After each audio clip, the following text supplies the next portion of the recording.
জাফর মির্জা হেসে সাদনানের কাঁধে হাত রেখে হাঁটতে হাঁটতে বলল। সাদনান বাড়িটির সদর দরজার এসে থামলো, ক্লান্ত ভরা কণ্ঠে জানালো, দাদু আমি ভীষণ ক্লান্ত, ফ্রেশ হয়ে রাতে কথা বলি। তবে তোমার সাক্ষাৎ কেমন ছিল নেতাদের সাথে? যেমনটা তুমি আশা করেছিলে, ওরা ওদের মতো বোঝালো। আমার মতে অফার। বুঝতে পারছি, কিন্তু তুমি তোমার মতো করে এগিয়ে যাও। আর গাড়ির জিপি নেওয়ার ব্যাপারটা কি আগের ঘোষণা থাকবে? হ্যাঁ দাদু, এটা তুমি জানিয়ে দিও। সাদনানের কথায় জাফর মির্জা সম্মতি দিল আর সাদনান নিজের রুমের উদ্দেশ্যে চলে গেল।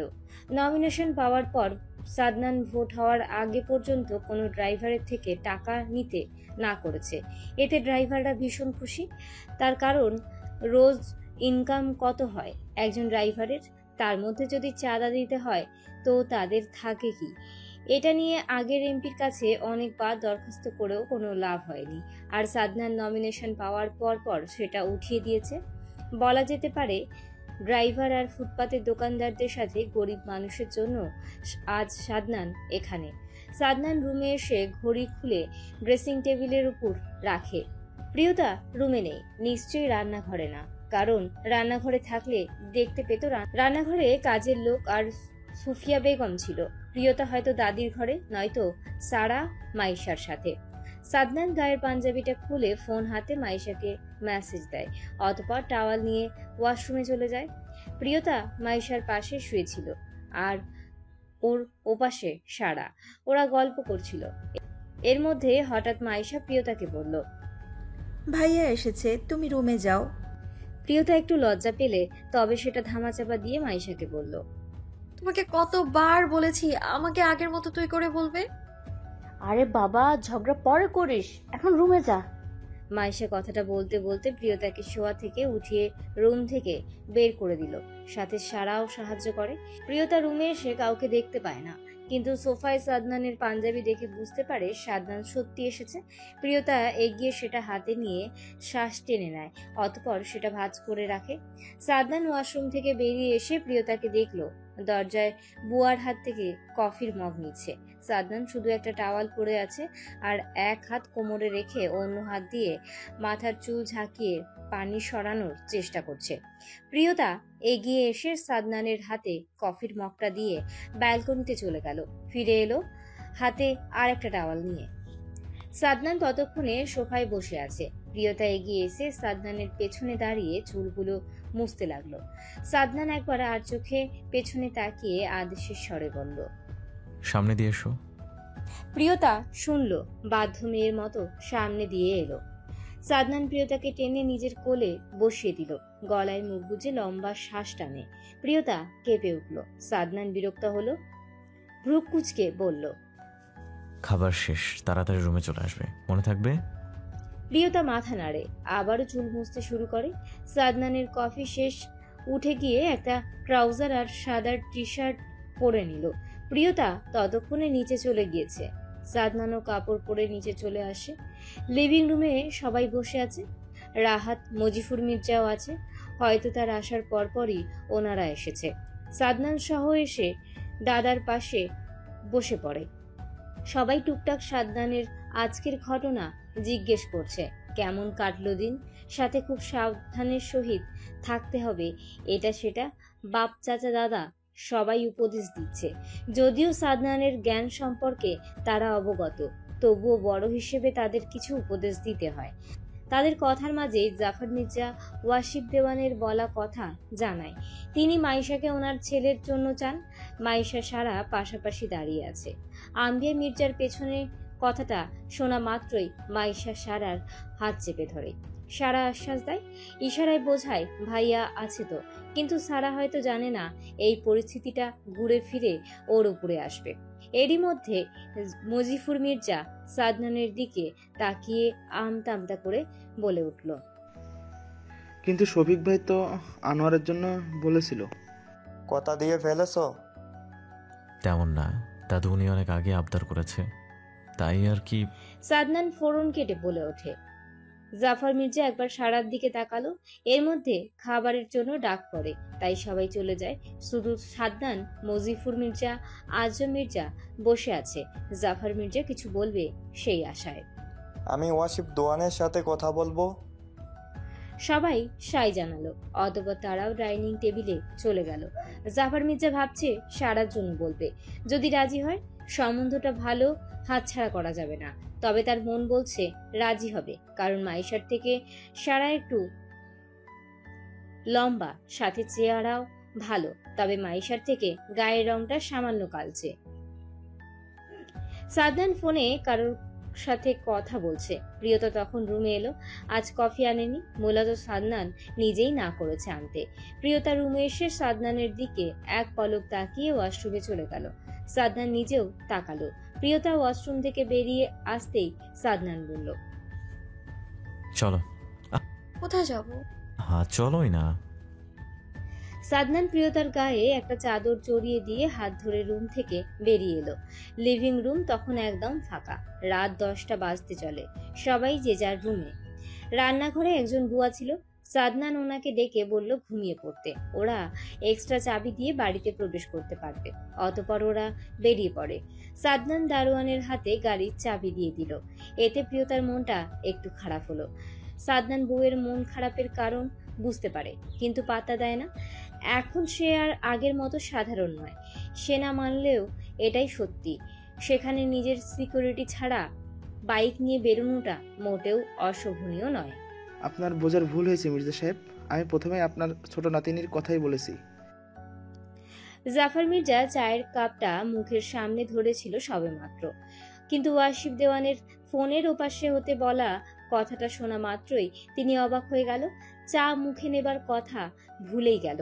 খাবার শেষ রুমে এসে ফোন করেছেন ওয়াসিফ দেওয়ানকে, আর মাইশাকে না সারার কথা বলাতে ওয়াসিফ দেওয়ান উপরোক্ত কথাগুলো বলে ওঠে।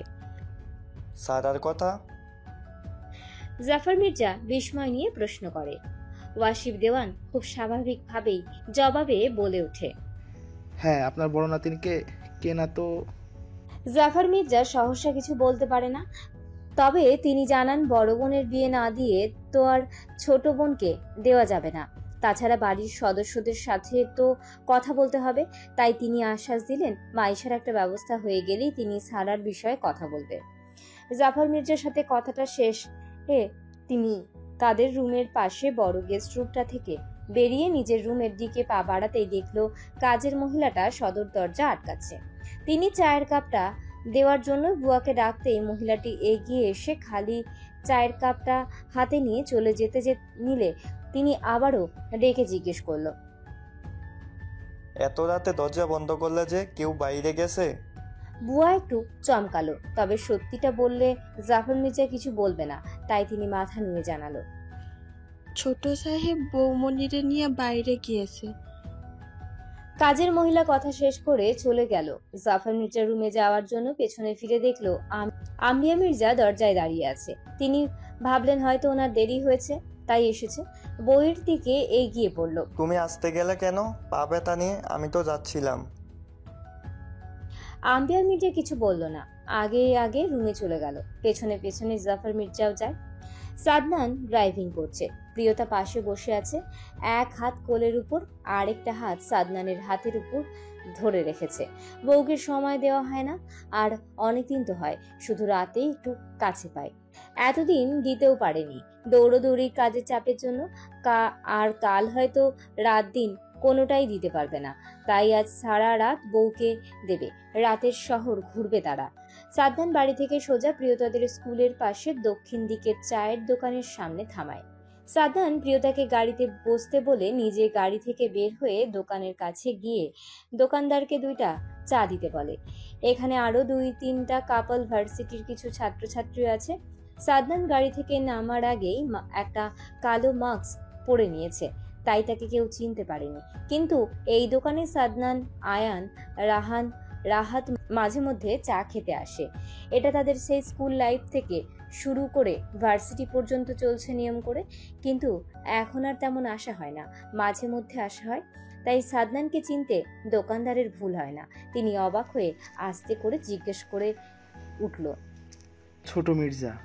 সাদনান তৎক্ষণাৎ ফিস ফিস করে বলল, হ্যাঁ চাচা, আপনি? বুঝতে পারছি আপনার সমস্যা হইব। আপনি দাঁড়ান, আমি এক্ষুনি চা করে দিচ্ছি। তিনি কথা বলতে বলতে দুইটা চায়ের কাপ হাতে হঠাৎ থেমে অবাক হয়ে জিজ্ঞেস করলো, আপনি একা আছেন আজ? আবার চা দুই? আপনার বৌমা এসেছে সাথে, গাড়িতে আছে। মধ্যবয়সী দোকানদার শামছুল মিয়াকে থামিয়ে বলে ওঠে সাদনান। শামছুল মিয়ার মুখের হাসির মুহূর্তে গায়েব হয়ে গেল। অবাক হয়ে জানতে চাইল, আপনি বিয়া করছেন? হ্যাঁ চাচা, তবে এটা আপাতত যাতে কেউ না জানে। আমি আপনাকে খুব কাছের মানুষ মনে করি, তাই বললাম। আশা করি আমার বিশ্বাসটা রাখবেন। এই চিনেন এতদিনে? আচ্ছা, বৌমা কি গেনে? হ্যাঁ চাচা, আয়ানের ছোট বোন। সাদনানের কথায় তিনি হেসে ফেলে। তিনি হয়তো কিছু বুঝতে পারে। অতঃপর চা বানিয়ে সাদনানের হাতে দেয়। সাদনান কাপ দুটো টুলের উপর রেখে পকেট হাতড়ে ওয়ালেট বের করে একটা 500 টাকার নোট ওনার হাতে দিয়ে বলল, খুচরা নেই, আরেকদিন এসে চা খেয়ে যাব। সাদনানের কথায় তিনি হাসল। প্রতিবার এমন করে খুচরো নেই বলে বড় একটা নোট ধরিয়ে দেয়। তাই তিনি কথা বাড়ায় না, মুচকি হেসে বলল, আল্লাহ আপনার মঙ্গল করুক। সাদনান বিনিময়ে হাসল। অতঃপর সেখান থেকে চলে আসে। দোকানদারের কোনো ছেলে নেই, শুধু দুইটা মেয়ে। একজনকে বিয়ে দিয়েছে আর একজন এখনো পড়ালেখা করে। এবার হয়তো 8ম শ্রেণী বা 9ম শ্রেণীর ছাত্রী হবে। সাদনান জানলা দিয়ে প্রিয়তাকে বলল গাড়ি থেকে নামতে। প্রিয়তা নেমে এলো। সাদনান একটু এগিয়ে গেল সামনের অন্ধকারের দিকটায়, কিন্তু সেখানে গিয়ে একজোড়া কাপলের কথোপকথন কানে আসে। প্রিয়তা খুব সহজেই কণ্ঠগুলো চিনে ফেলে আর মুখ দিয়ে বেরিয়ে এলো, কবির স্যার। কবির আর তিন্নি চায়ের কাপ হাতে পিছনে ফিরে আবছা আলোয় সাদনান আর প্রিয়তাকে দেখে তিন্নি বলে উঠল, সাদনান ভাই, প্রিয়তা। ভালো হলো দেখা হয়ে গেল। প্রিয়তা মুচকি হেসে এগিয়ে গিয়ে বলল, সাদনান কবিরের সাথে কথা বলে আর তিন্নি প্রিয়তার সাথে। ওদের সাথে কথা বলতেই জানতে পারল কবির তিন্নি সেই বিকেলে বেরিয়েছে আর খাবার দাবার ঘোরাঘুরি শেষে তারা এখন এখান থেকে চা খেয়ে বাড়ি চলে যাবে। কিন্তু এখন আর যাবে না। তিন্নি আর প্রিয়তা বায়না ধরল ওরা আইসক্রিম খাবে। সাদনান আবার মাস্কটা পরে নিল। প্রিয়তাকে নিয়ে গাড়িতে বসে কবির আর তিন্নি ওদের গাড়িতে যায়। ওরা সেখানে থেকে 10 মিনিট গাড়ি চালানোর পর একটা আইসক্রিম পার্লারের সামনে গাড়ি থামায় আর ওরা সেখানে গিয়ে আইসক্রিম অর্ডার দেয়। কিন্তু সাদনান প্রিয়তাকে বেশি খেতে দেয়নি, এখনো হালকা ঠান্ডা আছে। আবার তার উপর রাত। এতে প্রিয়তার অভিমান হয়নি, বরং ভালো লেগেছে। কতদিন পর সাদনান তাকে এমনভাবে কেয়ার করলো। ওরা ঘোরাঘুরি শেষ করে যে যার বাসায় চলে যায়। তখন হয়তো রাত 12টা ছুঁই ছুঁই করছে। সাদনান চাবি দিয়ে সদর দরজা খুলে ভিতরে ঢুকে অতঃপর আবারও লক করে প্রিয়তাকে নিয়ে রুমে চলে আসে। কিন্তু এই পুরো ঘটনাটা আম্বিয়া মির্জা তার রুমের দরজার দাঁড়িয়ে দেখল। ফোনের স্ক্রিনে মেসেজটা জ্বলজ্বল করছে। হোয়াটসঅ্যাপটা এসেছে। ওয়াজিদ মেসেজটা পড়ে ফোনটা মুঠো করে ব্যালকনিতে এসে খোলা আকাশের দিকে তাকিয়ে দীর্ঘশ্বাস টানে। ঠিক তক্ষুনি হাতে থাকা ফোনটা এবার সশব্দে বেজে ওঠে। ফোনের স্ক্রিনে তাকাতেই দেখলো কলটা হোয়াটসঅ্যাপ থেকে এসেছে আর মাঝে গোল একটা পিকচার ভেসে উঠল। একজন স্কুল পড়া ষোড়শী কন্যা, স্কুল ড্রেস পরে দুটি বেনুনি হাতের মুঠোয় পুড়ে আগে আগে হাঁটছে। আর তার ঠিক পিছনে কলেজ ড্রেস পড়ুয়া ওয়াজিদ মেয়েটার দিকে মুগ্ধ নয়নে তাকিয়ে আছে। ছবিটা কবে? এই তো 7 কি 8 বছর আগের হবে। ওয়াজিদ ফোনটা কেটে দিল, কিন্তু ওপাশের রমণীটা হার মানল না, আবারও কল দিল। ওয়াজিদ এবার ফোনটা রিসিভ করতেই ওপাশ থেকে মিষ্টি একটা কণ্ঠে কান্না ভেজা গলায় বলে উঠল। ওয়াজিদ হাসল। এই মেয়েটার চোখে তার জন্য ভয়ঙ্কর ভালোবাসা দেখে, কিন্তু তাহলে কেন সে তাকে কষ্ট দিবে? সেও তো ভালোবাসে। কই, সে তো এমন করে না। মায়ের পরে এই নারীকে সে অন্য চোখে দেখে। তার মনে এই নারীর জন্য ভালোবাসা অনুভব করে, কিন্তু নিজের দুর্বলতা প্রকাশ করে না। ওয়াজিদ নির্বিকার কণ্ঠে শুধালো, প্রথম ভুল করেছো, মেনে নিয়েছি। আবার একই ভুল তুমি দ্বিতীয়বার করেছো। সেটা কি করে মেনে নিব? ভুল মানুষ একবার করে, আর সেই একই কাজ বারবার করলে সেটা অন্যায়। আপনার মনে হয়নি আপনি আমাকে অবহেলাটা বেশি করেন? আর আমি অনেকবার বলেছি স্টিভের সাথে আমার কোনো খারাপ সম্পর্ক নেই, জাস্ট ফ্রি। মিথ্যা বলা শেষ হয়েছে? তবে আমি ওই দিন যা দেখেছি সেটা কি? আমি মিথ্যে বলছি না ওয়াজিদ, কখনো কখনো চোখে দেখার মাঝেও ভুল হয়। কথাটা শেষ করে রিধি ফোনটা কেটে দিল। কি দরকার বারবার নিজেকে ছোট করার? তার চেয়ে ঢের বেশি ভালো মা বাবার পছন্দ মতো ছেলেকে বিয়ে করে নেবে, এবার দেশে যাবে। রিধি চোখের পানিগুলো একটু পর পর হাত দিয়ে মুছে যাচ্ছে, কিন্তু এতে এক ফোঁটা লাভ হচ্ছে না। এই অবাধ্য চোখজোড়া থেকে অঝর ধারায় জল পড়ছে। রিধি মেঝে থেকে উঠে বিছানায় বসে। ওর শরীরে বিন্দু পরিমাণ শক্তি পাচ্ছে না। শরীরের ব্যথার থেকেও যে মনের ব্যথাটার বেশি ভারী। রিধি সুইচ টিপে লাইটটা অফ করে দিয়ে শুয়ে পড়ে। আর মনে পড়ে যায় আজ থেকে মাসখানেক আগের একটা ঘটনা। সেদিন অফিস বন্ধ ছিল রিধির। রিধি একটা জব করে, সেখানে একটা রিধির খুব ভালো ছেলে বন্ধু আছে। ওয়াজিদ ডক্টর হওয়াতে ওদের বেশি একটা দেখা সাক্ষাৎ হতো না, তবে ফোনে সবসময় কথা হতো। সেদিন রিধির অফিস বন্ধ, ওয়াজিদ তাই রিধির সাথে দেখা করবে বলে রিধি রাজি হয়, কিন্তু রিধি ওয়াজিদের লোকেশন অনুযায়ী সেখানে যাওয়ার জন্য তৈরি হয়ে যায়। তবে বাদশাধে রাস্তায় রিধির বন্ধু স্টিভ রিধিকে বলে ওর গার্লফ্রেন্ডকে গিফট দিবে, তাই রিধি যেন কিছু একটা পছন্দ করে দেয়। রিধিও রাজি হয়ে যায়, বেশি সময় তো আর লাগবে না। কিন্তু ভাগ্যক্রমে ওরা যেই রেস্টুরেন্টে দেখা করার কথা ছিল সেখানেই একটা শপিং মলে যায়, আর সেখানেই ওয়াজিদ রিধির জন্য অপেক্ষা করছিল।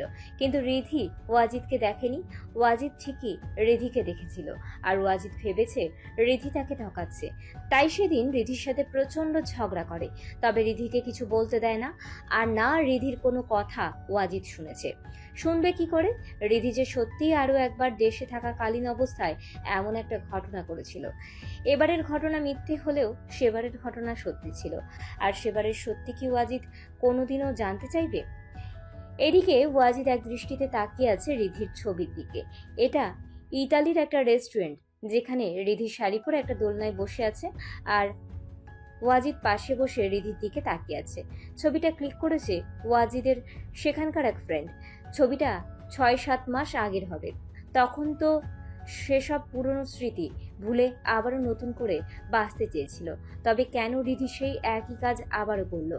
কেন আগের মতো ঠকালো? কেন আগের মতো ওকে ঠকালো? দুটি মনে ভিন্ন ভিন্ন প্রশ্ন, কিন্তু প্রশ্নের উত্তরগুলো কি এক? সাদনান আজ শপথ বাক্য পাঠ করতে যাবে। আজ তাকে সরকারের পক্ষ থেকে পুরো সিকিউরিটির সাথে সব দায়িত্ব দেয়া হবে। সাদনান শোয়া থেকে উঠে বসে। সকাল 6টা বাজে। এখন প্রিয়তা নামাজ শেষ করে আবারও ঘুমিয়েছে। সাদনান নিজেও প্রিয়তার সাথে নামাজ পড়েছে, কিন্তু সে আর ঘুমায়নি। মূলত ঘুম আসছে না। সাদনান এক পলক প্রিয়তার দিকে তাকিয়ে ঘর ছেড়ে বেরিয়ে এলো। বহুদিন হয় নিজের হাতে কফি করে খাওয়া হয় না, বউয়ের হাতে খায়, কিন্তু আজ নিজের হাতে কফি বানিয়ে বউকে খাওয়াবে। সাদনান নিচে এসে দেখলো লিভিং রুমে সোফায় আম্বিয়া মির্জা বসে আছে। ওনার হাতে চা। বাড়ির কেউ এখনো ওঠেনি, শুধু কাজের লোকেরা উঠেছে। সাদনান লিভিং রুম হতে রান্নাঘর সব চোখ বুলিয়ে নিল। রান্নাঘরে কেউ নেই। ডাইনিং টেবিলে 2জন কাজের লোক কিছু করছে। সাদনান সব পর্যবেক্ষণ করে নিয়ে রান্নাঘরের দিকে পা বাড়ায়।